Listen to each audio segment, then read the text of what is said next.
તો ફ્રેન્ડ્સ, હું તમારી સાથે શેર કરી રહી છું આજે મેંગો ડિલાઇટની રેસીપી, જે લગ્ન પ્રસંગમાં મળતું હોય છે એ જ રીતે.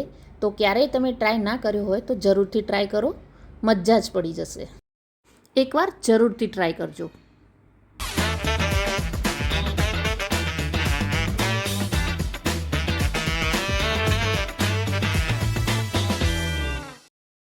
મેંગો ડિલાઇટ બનાવવા માટે અહીંયા આપણે આફૂસ, આલ્ફાન્સો કે કેસર કેરીનો ઉપયોગ કરવાનો છે. કેરી એકદમ પાકી હોય એવી લેવાની છે. અહીંયા વિડીયોમાં બતાવ્યા પ્રમાણે એની ઉપરની તમે સ્કીન જોઈ શકો છો એ પ્રમાણે હોવી જોઈએ. અહીંયા મેં 1 કિલો કેરીનો ઉપયોગ કર્યો છે. હવે તેની છાલ ઉતારીને પીસ કરી પાણીના ઉપયોગ વગર રસ કાઢી લેવાનો છે. હવે સાઈડમાં મેં એક તપેલીમાં 250 ગ્રામ જેટલું દૂધ લીધું છે. હવે દૂધ જેટલું લીધું છે એ અનુસાર આપણે સાકરનો પાવડર એડ કરીશું. તમે ખાંડ પણ ઉપયોગ કરી શકો છો. હવે અહીંયા 2.5 ચમચી મેં કસ્ટર્ડ પાવડર લીધો છે.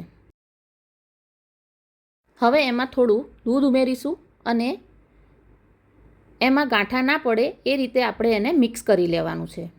તો ફ્રેન્ડ્સ, મેંગો ડિલાઇટ બનાવવું બહુ જ આસાન છે. એને આપણે ઘરે જ બનાવીશું, કોઈ પણ ફૂડ કલર વગર અને ફૂડ એસેન્સ વગર. તો પણ એ એટલું જ સરસ બનશે. આ કસ્ટર્ડ પાવડર એડ કરવાથી શું થશે, એનું જે ટેક્સચર છે એ એકદમ ક્રીમી આવશે. હવે આ સાઈડ આપણું દૂધ પણ ગરમ થઈ ગયું છે, તો એમાં આપણે આ કસ્ટર્ડવાળું મિશ્રણ એડ કરી દઈશું અને બરાબર હલાવી લઈશું. એમાં બિલકુલ ગાંઠા ના પડે તેનું આપણે ધ્યાન રાખીશું.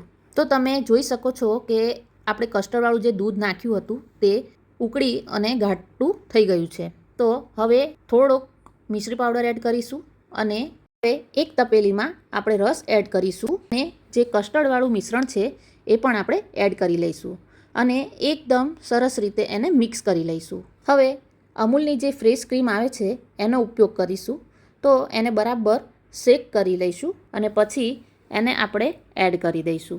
તો આ પરફેક્ટ મેઝરમેન્ટ છે.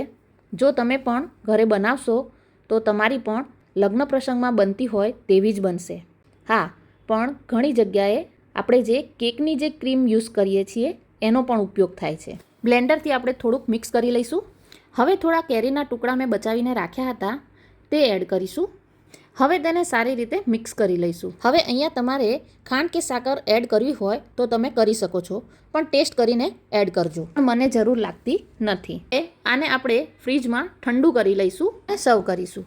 આમાં તમે જે રસમલાઈના જે નાના નાના રસગુલ્લા આવે છે એ પણ તમે એડ કરી શકો છો અને ઉપરથી આપણે બદામ અને કાજુની કતરણ એડ કરીશું. મેં અંદર એડ નથી કર્યું કારણ કે મારા બાળકો પસંદ નથી કરતા. હવે મેંગો ડિલાઇટ તમારે જો વધારે ઘટ્ટ જોઈતું હોય તો તમે 1 થી 1.5 ટેબલ સ્પૂન જેટલો કસ્ટર્ડ પાવડર વધારે એડ કરી શકો છો. એકવાર જરૂરથી ટ્રાય કરજો. બજાર કરતાં પણ બહુ જ સરસ બનશે અને ખાવાની મજા જ પડી જશે.